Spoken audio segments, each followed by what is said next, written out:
Welcome to the PoPolitickin show. Created in 2008, PoPolitickin is a hip-hop meets self-help brand. With each conversation, we teach the babies and share success secrets with you, the listener. Our focus is to preserve the hip-hop culture and introduce the future upcoming stars. Past guests of the PoPolitickin show include Yo Gotti, Megan Thee Stallion, Da Baby, Currency, MC Light, Jay Prince, Dead Prez, Razcast, and more. Subscribe on Apple Podcasts to get automatic updates of each episode. Keep politicking with Po on social media at PoPolitickin. Visit our website, PoPolitickin.com, for more exclusive content. But yeah, I've been doing it since 2008. I interviewed probably over 1,000 people so far. I like it though. Just meet a lot of different people and, show hip hop. All right. Welcome back to PoPolitickin.com, your home for self-help meets hip-hop. Right now, we're live on YouTube, but check me out on Twitch, Apple Music, and Spotify. 1-2-1-2, I'm a place to be with DJ Criminal. How you doing, bro? Yeah, I'm doing good. Thanks, man. How about yourself? I'm doing great. So I was I read your story. So the first question I want to ask you: were you always DJ Criminal, or did you after you did all the smuggling and stuff, then you changed your name DJ Criminal? That's the main thing I want to know at first. Yeah, so there was like a very, very, very short, brief amount of time, maybe in I want to say, when I first started out back in the late 90s, I had a different name. And then when I kind of transitioned into just doing straight up hip hop, funk and soul, I used a different name for maybe 6 months. And then when I had my first actual physical release on a label, right when it got time to pressing up the actual CD, this probably would have been about 2003, 2004. The cover of this album had a photograph that this West Coast photographer did. It just had a guy in a hoodie, and then he put some effects over it, and then the hoodie just said "criminal," and I was like, "Oh, that would make a really fly mixtape cover. Let's use that." And then I was like, "I don't like this last name," and we just used "criminal" based off this photo. But I don't run around and rob people or anything. I'm a very chilled out, lackadaisical dude, So the name, I've always kind of been hey, maybe I probably shouldn't have picked that because I'm not going around doing nefarious shit all the time. But what you do? What's your crime or choice? Yeah, my crime of choice is sleeping. But you could flip it. You could be I'm jacking for beats out here, so that's why I'm DJ Criminal or something like that. I don't really clear samples, so. All right. So you was talking about when you first started. So just take us back to the beginning. Let us know your hometown and your background in music. Yeah. So I grew up in Pittsburgh, Pennsylvania, in the South Hills. I grew up playing a lot of instruments and stuff. I was never into sports, so I grew up playing guitar, drums, and the didgeridoo, and just was always attracted to music. I always loved music. I'd rather go home and put the distortion on the amp and play some guitar than go out and play football or whatever. So I grew up in Pittsburgh, and at a really early age, probably in my mid-teens, my some friends of mine who were a little bit older, we all started throwing raves in Pittsburgh. And at 15, we were flying in DJs from Europe and putting in these all-night events on. And that's kind of how I first started being exposed to the DJ world. And then it just grew from there. I just, loved throwing parties and playing music, making people dance. And, yeah, just the idea of getting together, like, 500 people in a warehouse and blasting music on a great sound system, and just everyone grooving out and having a good time. I really enjoyed that.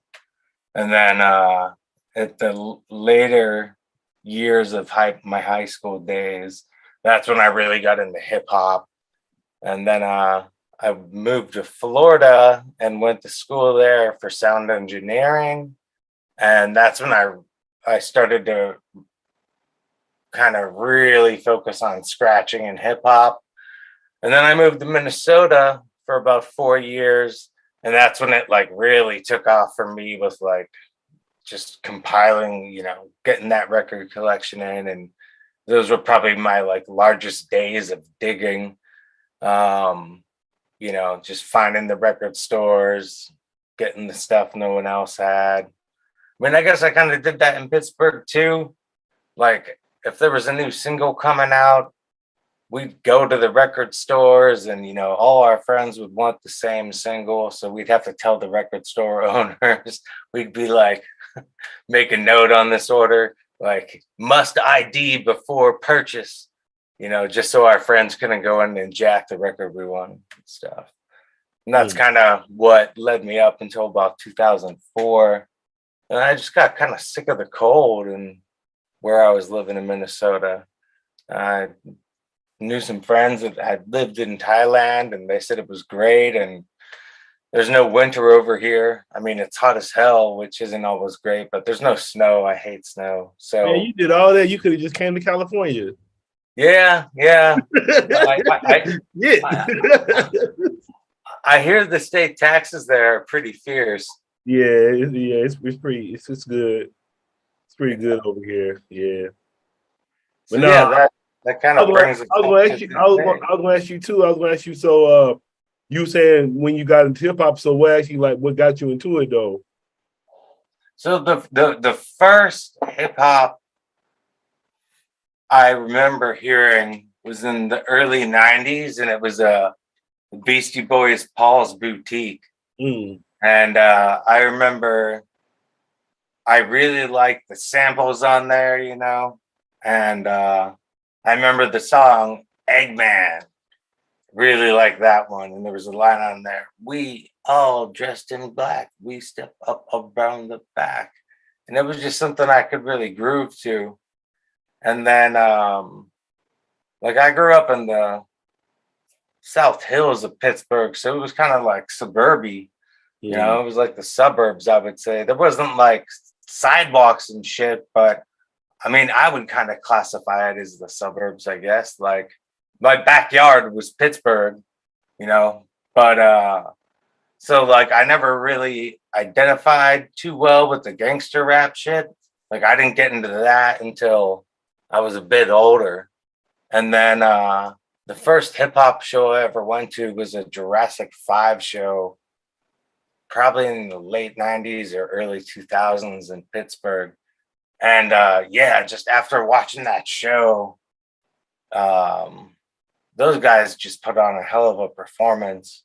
And that's when I was just like, full force, like going deep diving into all of hip hop and rap from the early 80s upwards. And that's kind of what really got me in there. Yeah. And then so you say you started in Pittsburgh, but like you said, you kind of been around the world. So I know you say you're in Thailand right now, but just talk about all the places you kind of traveled. Oh, I've been to like 42 countries now, maybe close to 50. Is that a goal of yours, or it just happened? No, it just kind of happened. I love traveling and I like writing about traveling. Like I do I would never call myself a journalist, but I do a lot of travel writing for like magazines, and wrote a book that got published a couple years ago about traveling in the Middle East. And so I left Minnesota, went to Thailand, Cambodia, lived in Tokyo for 2 years, and lived in Saudi Arabia for a couple years, lived in Afghanistan for 4 years. Been in Thailand since 2007. And then I've been to like Oh yeah, just everywhere. Like did shows in Vietnam, Egypt, Cairo, Myanmar, Laos, Palestine, Israel, where else? I got a question. Jordan. So how do you I don't know if you heard about Brittany. Are you you aware of like all the stuff going on in America, or are you kind of like not really? Like no. Okay. So Like not at all. it's like you know the WNBA, right? The Yeah, WNBA is it's the women's women's basketball. Yeah. basketball. So they Right. have this girl, she's like the star. Her name's Brittany Griner, and she brought weed to Russia. So, you know, they got the war going on and everything right now. So they scooped her up and they basically have her like a political prisoner. They have her like just stand there and they gave her 6 years and she's there. And they're like, oh, if it was LeBron James, she wouldn't have that much time, you know. But I would say, so how do you avoid, like, I guess, how do you know all the crime, like, you know, what to do, what not to do in these different countries? I mean, I don't smoke weed, so that kind of gives me an easy pass. Like, I'm never bringing any drugs with me. Like, I'm not a drug user. But even like the other laws they might have, you know, kind of know some countries they got like, you know, different laws. Yeah, so like you just kind of like hear through the travelers community, other travelers and other expats. So like even some over the counter stuff that you can get in America and some of the Middle Eastern countries, that shit's like illegal and can put you in jail. So like you can just do research online and just kind of, you know, just do your homework before you're going places. But like people that bring weed on international flights, I just shake my head. I'm like, do you really need to get high? Like, and if you do, like you can find it anywhere you go. Yeah, that's right. That was my whole thing. I was like, man, it ain't that bad when you got to take the weed on you on an international flight. You can wait till you touch down and get it like that. That's what I was thinking. Yeah, I mean, I just she's an all-star basketball player, so she can find somebody out there. It's somebody on that damn basketball team she on in Russia that can get her. And it's like, I mean, you know, maybe the poor woman has like some anxiety problems or whatever, and she needs it for, you know, like health reasons, medicinal reasons. She's not just like doing bong rips before she goes to practice. So I can understand if she needs to bring some of that as a medicinal purpose. But yeah, I mean, you're just going into a foreign country. Like when you cross the border from Myanmar into Thailand, there's a big sign that says death sentence for all traffickers. Ooh. And up until recently, marijuana and everything up above was, you know, if you got caught with it, you were in you were in a bad situation. Like you'd be looking at like 20 to 80 years to life, depending on what you had and how much you had. And just like about a month ago, Thailand made weed recreational. It's been medicinal over here for a while. So now when you roll around town in Bangkok or in Chiang Mai, where I live, you just smell weed like everywhere and everyone's smoking. And it just, all the guys like me that have been over here for such a long time, it just blows our mind that this shit's actually legal now and happening. Yeah, it's legal in a lot of states in America too now. Yeah. I was back in the States in the fall, and I've like touched down just to do some visa work or go back and visit families on the East Coast and the West Coast. And when my friends are driving me around and I just see all these dispensaries, it just like blows my mind because all that shit happened and came about when I was overseas. And none of the countries except Thailand now that I frequent have like, you know, medicinal stuff or recreational stuff. So it's just like, you know, pretty mind blowing to see it all. What kind of get me upset about it though, because it's like shit, they got like stocks. You can buy weed stocks and all that shit now, but you got all these people that's still in jail over that shit. So like, what about these people in jail over weed? Y'all, I mean, they got stocks. You can just what company sold, stocks for weed? Go buy them fucking stocks, but all these people in jail still. So it's like, that shit crazy. Yeah, I've wondered about that myself. Like, all right, what happened to poor like Kevin or Jawar or Jamal or Ajmal that got busted with, a couple ounces or a couple pounds like years ago, and they, got racked up with like a 10-year fucking stretch. Like, can we somehow, how long is that process gonna take, or is it even gonna take off? Like, now that you could legally fly from like this state to that state with that same amount of, marijuana on you, are we going to start reversing some of these penalties and injustices that were put upon these people?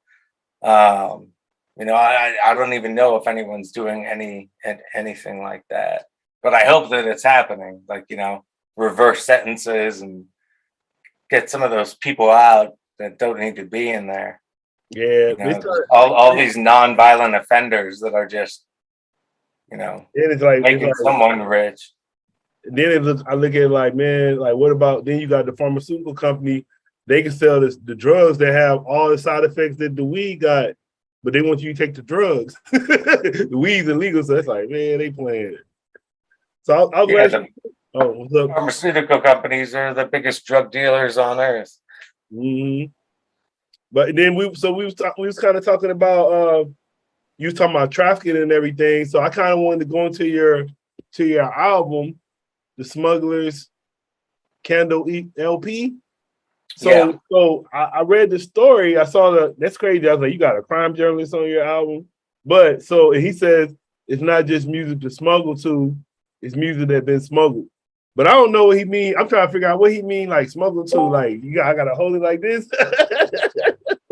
So like I live like really close to the Golden Triangle, which is like historically one of the biggest smuggling routes in the history of smuggling. And just living in Afghanistan and shady places and seeing crazy shit go on, I just thought it was a cool concept to make an album about smuggling. And this crime journalist, Sean Williams, he's amazing. He's got a podcast called The Underworld Podcast. Everyone should check it out. I was listening to that podcast for about a year, and I was like, what would be really cool? Because these dudes are nuts, man. They'll like dress up as missionaries and sneak into crazy like meth production labs in the northern jungles of Myanmar, trying to get like interviews and documentaries about that shit. They're gnarly, man. And I was like, it would be cool to have him to do a prologue. And the first goal was the audience or listener to understand that there's a big difference between smuggling and trafficking. Trafficking is always going to have a negative connotation, but smuggling, you could be smuggling weed, or you could be smuggling refugees or medicine. Like Han Solo was a smuggler. Schindler's from Schindler's List, he was a smuggler. He smuggled Jews out of, the concentration camps, get them out of there. You tell me. And the second goal was to reference the smuggling I did, and I would call this like light smuggling, but when I was in Afghanistan, I was bringing a lot of my music back home to Thailand, and the customs agents and the airlines would always like look at how many records I'd have, and then they would try to like force me to check the records and make me pay all this money. And when I would land in Thailand, I'd get to the custom agents, and they would try to like, fine me import tax on every record I was bringing in. And I was bringing in over like 100 records at a time. So I went to this tailor in Kabul, and I got this big ass vest made that went all the way down to the middle of my shins. And I had the tailor on the inside of the vest make pockets that would fit 7-inch records. So I could put like 25 in a pocket up on my chest, 25 in another pocket down by my knee. And that was on each side. So I could carry on the airplane like 107-inch records. How much did they weigh? Oh, I don't know, because they never weighed it. That was the whole point. Was it heavy for you? Yeah, it was heavy.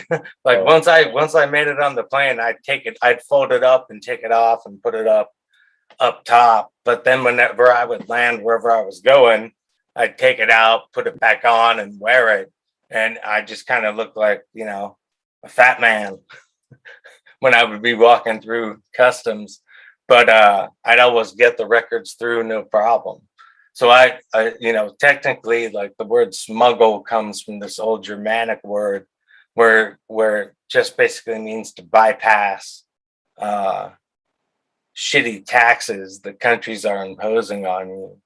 And it originally was like, trading rice and shit in Europe, like rice and beans and herbs and stuff. And they would go from port to port, and they try to avoid the other countries' taxes they were importing the shit to. And that's where smuggling came from.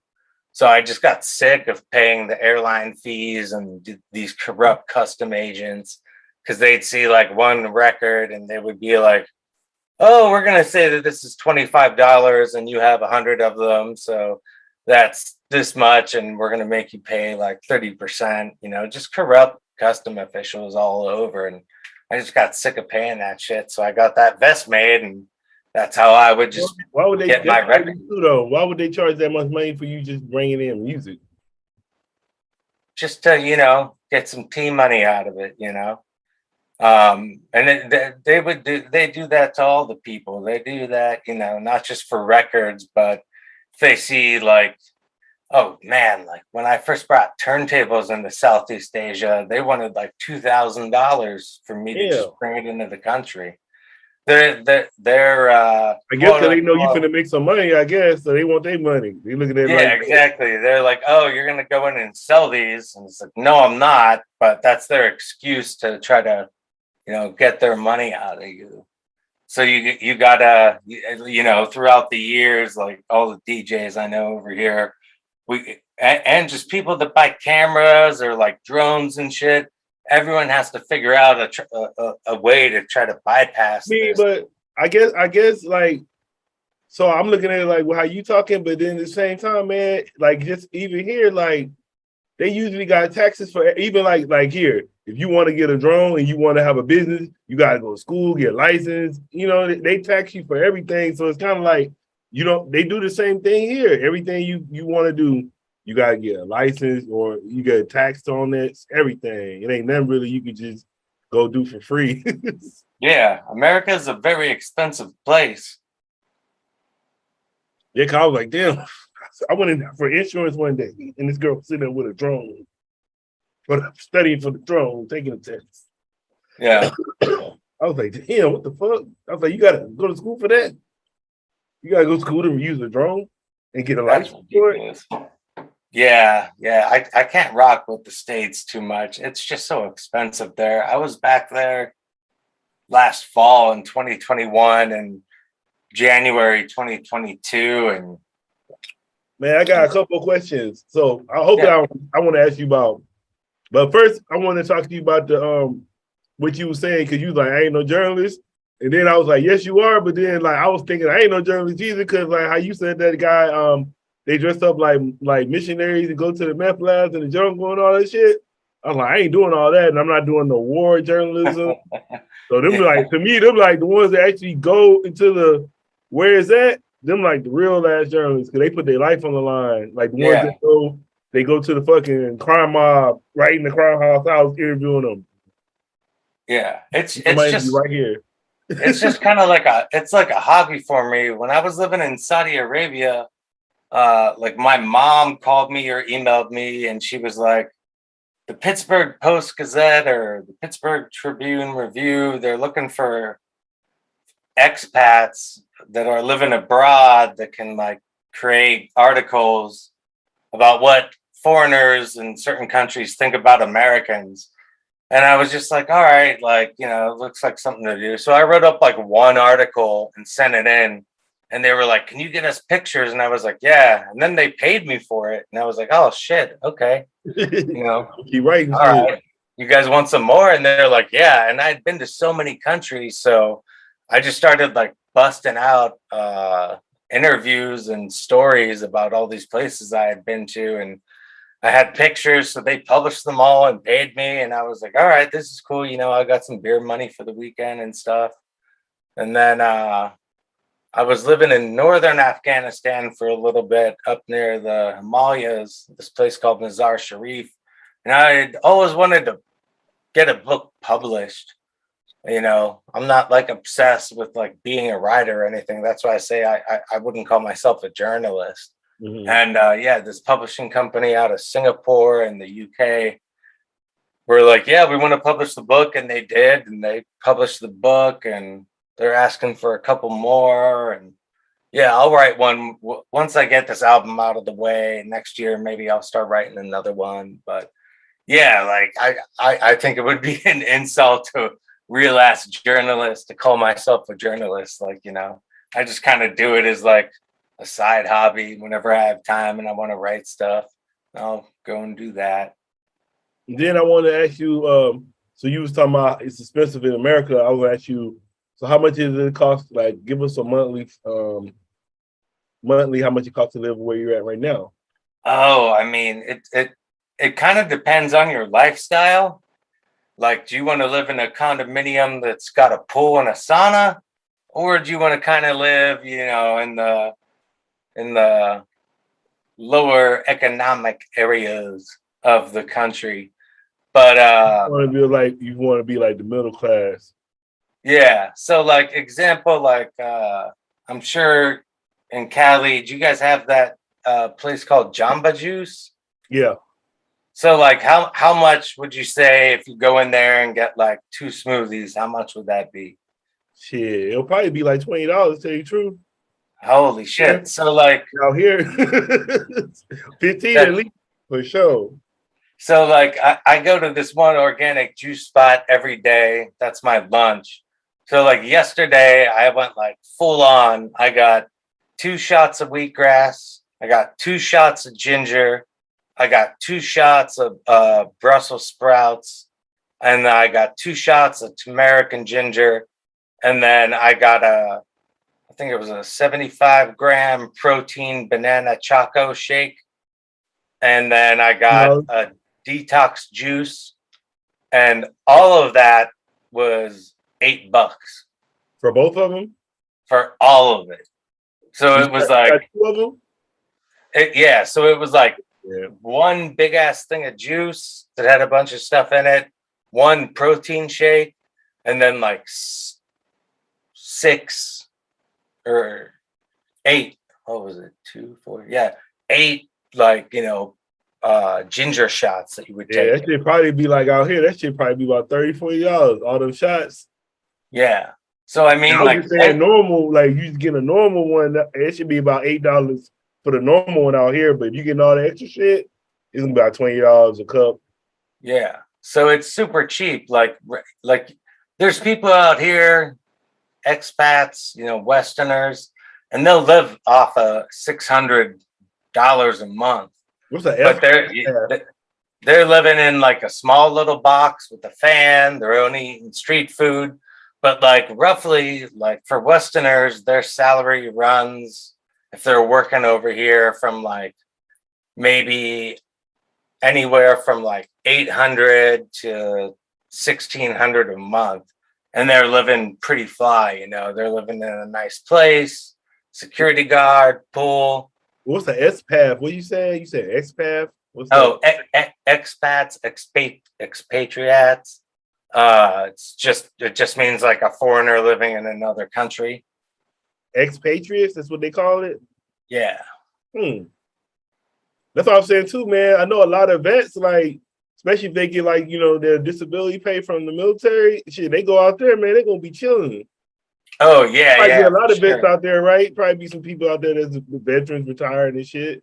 Yeah, there's vets in like the city I live in, Chiang Mai. Every year, it's always in the top 10 of cities to retire in. So there's mad retirees out here just because it's so cheap. Like if you go like a little far out of the city, you can get a 3-bedroom, 2-bathroom house with a kitchen and a, gated community for under $300 a month. Damn. Yeah. You be seeing a lot of black people out there? Yeah, there are a little bit. Not too much. In Bangkok, yeah. Down south, yeah. In my city, a little bit, but not too much. That's tight though. That's cool, man. So so how long did it take you to make the album? I never really rush when I'm doing albums. I would say the only one I really was like, all right, let's get these beats finished real quick was the last EP I did with Illogic out of Ohio. This album, the first song I made on it was probably back in 2017. And then I really started smashing out the songs once I was in Afghanistan, my last 2 years there. And then the last year I was here in Chiang Mai just to get enough songs in order that I thought would be enough for the album. So I mean, I guess you could say 5 years, but the majority of the effort put in was in the last 2. So I was gonna go into I saw a video I was on your YouTube page. Well, hold on, we're gonna go to your YouTube page right now. Oh, I know what I want to ask you about too, man. I like all your shorts on here. Oh yeah. Your YouTube shorts, those tight. Nice, thank you. Let me go to some of them. I'm gonna play some of them real quick. All right, I'm on here right now. You can see my screen. All right, let me go to some of these shorts first so that people see these shorts. I think people that shit cool. I was like, damn, I see you. This shit hard. So they got this shit tight right there.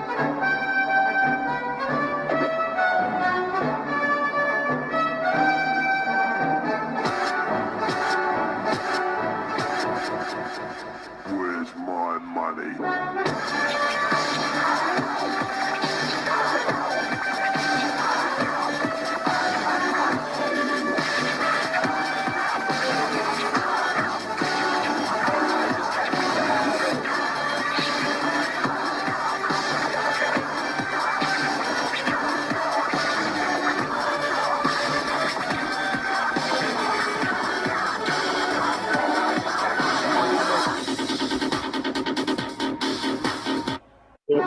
That real that's not a green screen, right? No. That's definitely not a green screen. People might think it's a green screen. You gotta let them know, like, this shit real. This ain't no green screen, y'all.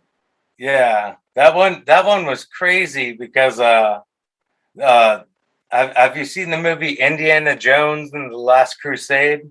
Yeah, so that's where they did the last scene from the movie. It's this place called Petra in Jordan in the Middle East.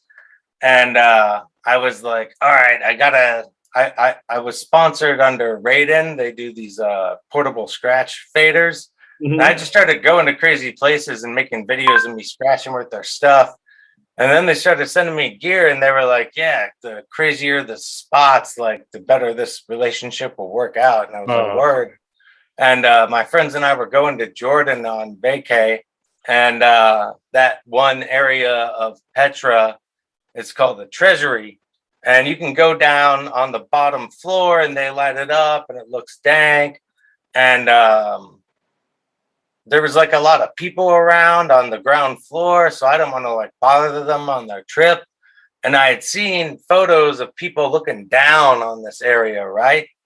And so I went up to one of the tour guides and I was like, can you take me up to this like bird's eye view spot?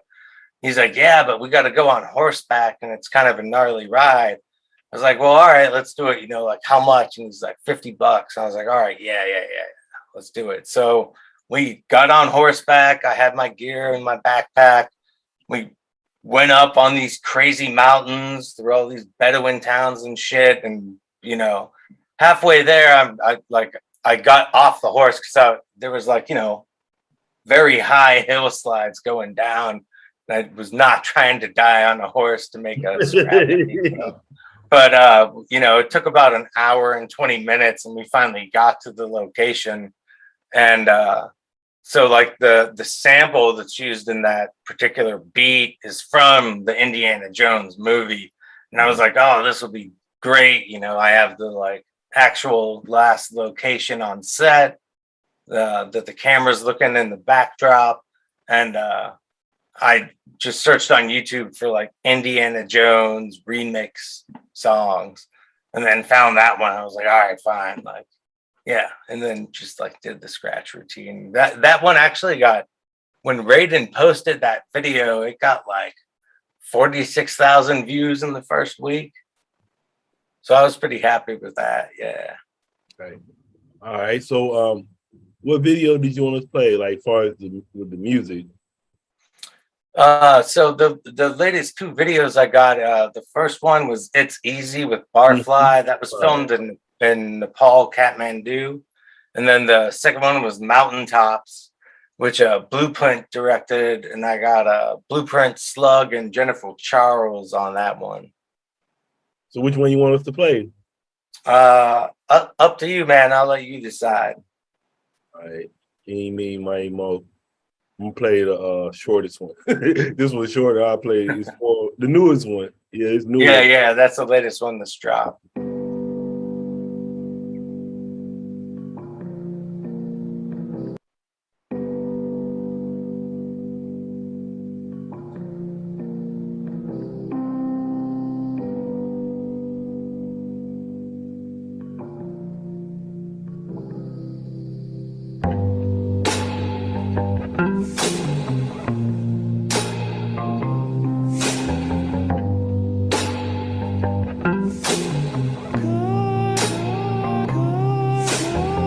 His last words were, I guess I'll see you at the top.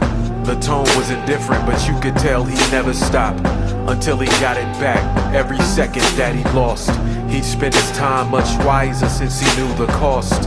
Hangers on, pretending that they held him down, but the higher he climbed, the more they held him down. While he held on, his hangers on nowhere around, but all reappeared once the dust had settled down. He wasn't scared of heights, but fame and fortune terrified him, and the uncertainty of what was over the horizon. Some people saw the peak and idolized it. He saw the man in the mirror and sabotaged him. Now he's trying to get a grip as if it's life or death. Changed his whole approach and got the wind behind his steps, thinking even if he's over the hill, he'd rather die on a mountain than rest on a molehill. Change lanes, switch perspective. Everybody got free will like me to get a reflective. For all you know, I'm standing still while trying not to lose my cool. You know that I suffer fool. There ain't no up or down, it's just circles and lines. I point my face towards the clouds and I search for some shine. If the world was mine, I still do this like I'm trying to prove to it I was worth your time. I'm thoroughly confined within your box. Please accept my gratitude, I live inside your thoughts. Provided me bed, bath, and food and filled my cup with juice. Leveled up my latitude, gave me an excuse to tag my name all up your avenue. She said success I never taste as good as when they first seen you represent your neighborhood. Before the freaking out and thinking about the way it could have been, trying to find any surface to leave fingerprints or some footprints. I didn't come to squish my toes in the sand. Where I come from, those get frozen, noses broken. Someday all of this will turn into ocean. From the top of the mountain with my reflection in the water's motion. Change lanes, switch your perspective. Everybody got free will like me, get a reflective. For all you know, I'm standing still, trying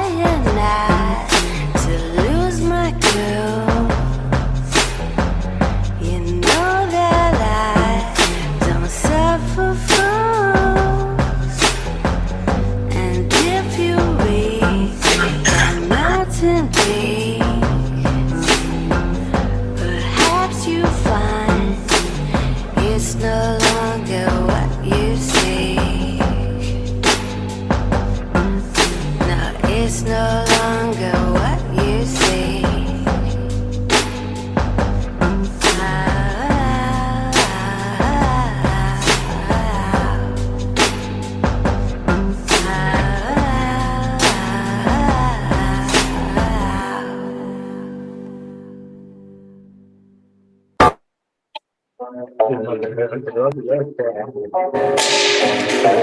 That was probably the part they needed to see.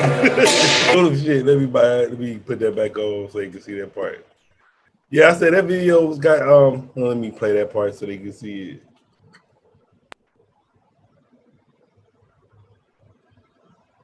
See the album part. Oh, hey.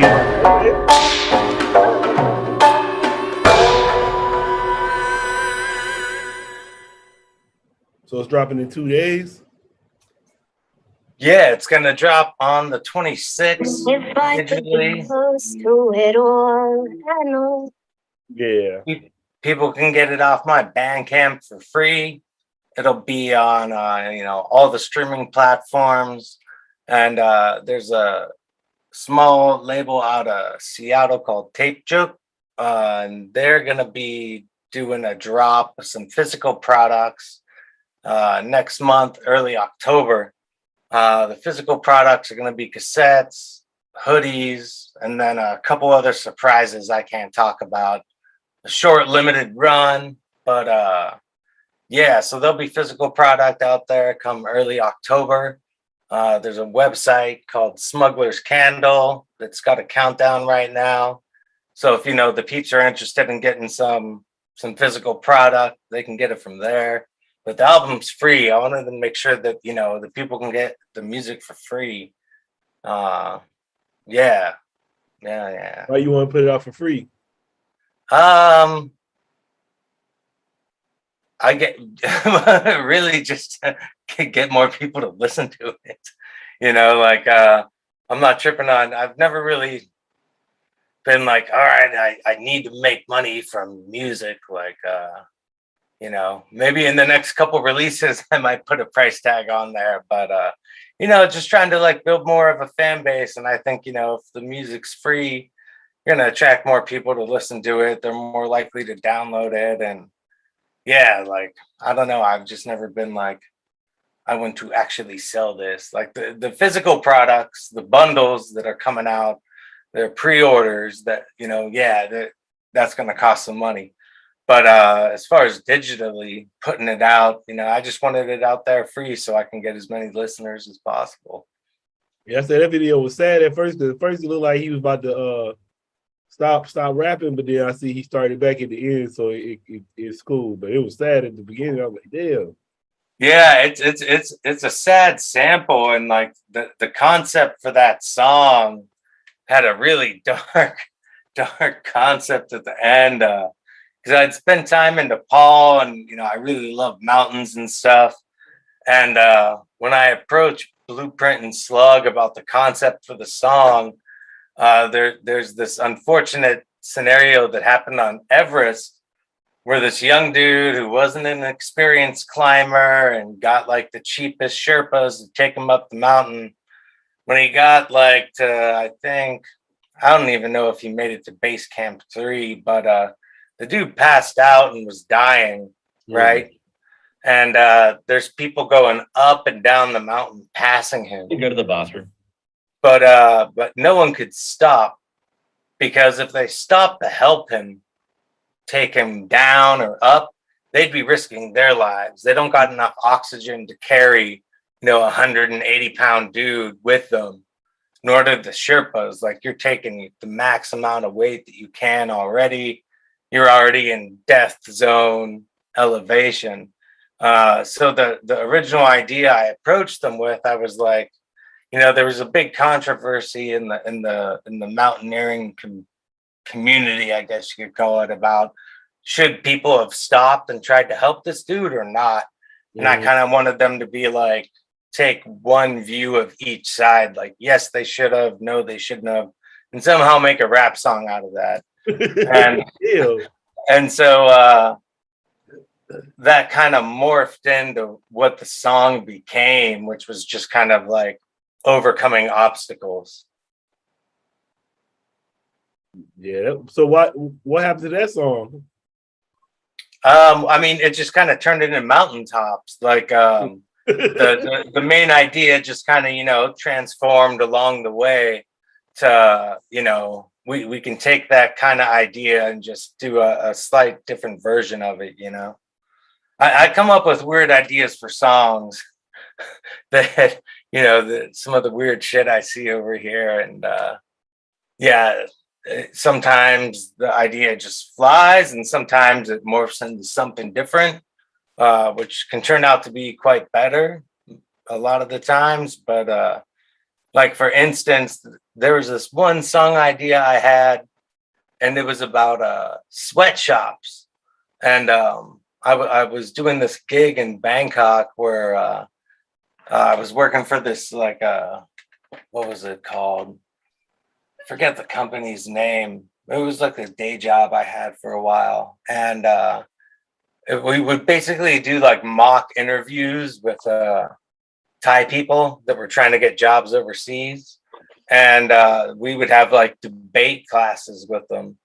And one of the debates was on the topic of sweatshops. And one of the girls, you know, they don't call them sweatshops over here. They call them garment factories. And one of the ladies that was in this group discussion panel, her family owned sweatshops up in northern Thailand. And the whole debate was about, like, you know, are these ethical means of business? And, you know, most of the people in this conversation were like, yeah, this isn't good for people. You know, it's bad working conditions. They're being underpaid. They're being abused. And then this one girl whose family owned sweatshops, garment factories, whatever you want to call them. She's like, you know, if my family didn't build these garment factories in these poor locations, these people would not have any jobs at all. They'd resort towards, you know, sex trafficking, drugs, other nefarious bad things. So her mentality about it all was, my family's helping the community.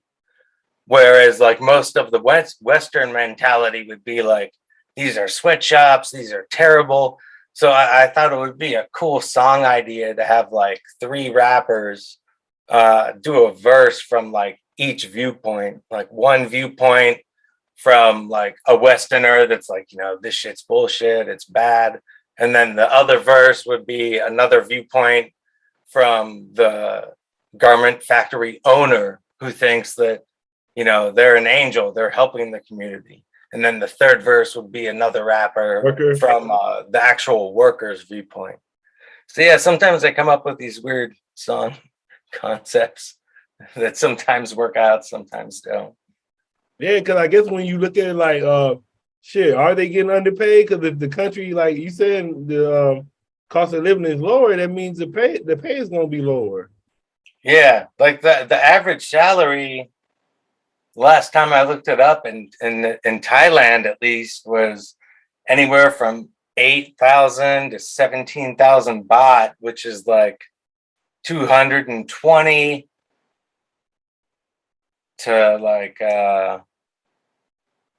$700. That's the average salary. And like next door to us in Cambodia, the cops there, I think they get paid like $80 a month and a bag of rice. Damn. That's crazy. Yeah. Shit. Man, we're going to have to do a part 2 though, man. I'm about to get with you again and follow up. Yeah, dude, anytime. Can do. All right, man. So what would you like to say to your fans and supporters? Yeah. It'd be great if y'all could, you know, check out the album. It drops on the 26th. You can go to my Bandcamp and find that, or my website, djcriminal.com, and then smugglerscandle.com if they're interested in getting some physical merch, which would be cool. And yeah, I hope they like that. I hope they dig the album. There's some pretty interesting songs on there. There's a bunch of little Easter eggs dropped throughout the album. So I'd be curious to see how many of the listeners and fans out there can figure out any of those. Yeah. Yeah, because I wanted to ask you too. I just want to ask you about some of your adventures traveling, but we'll save that for the next interview. We got to get a part 2. Cool. It's right on, man. All right. So what's your social media and everything? Social media, Instagram is just at DJ Criminal. Twitter is at DJ Criminal 612. Facebook is at DJ Criminal Online. And that's really the only socials I rock with. My book, you can get my book at Monsoon Publishing. Or if you're in Asia, all the airports got my book in their bookstores. And you can get it on Amazon as well. It's called Saudi Arabia Undercover. And then, yeah, website's djcriminal.com. And yeah, that's about the only plugs I got. All right, bro. And then, yeah, for the physical bundles, it's smugglerscandle.com. All right, bro. I want to say thanks for coming through politicking with me. Hey, thanks, bro. I appreciate it. Thank you for having me, man.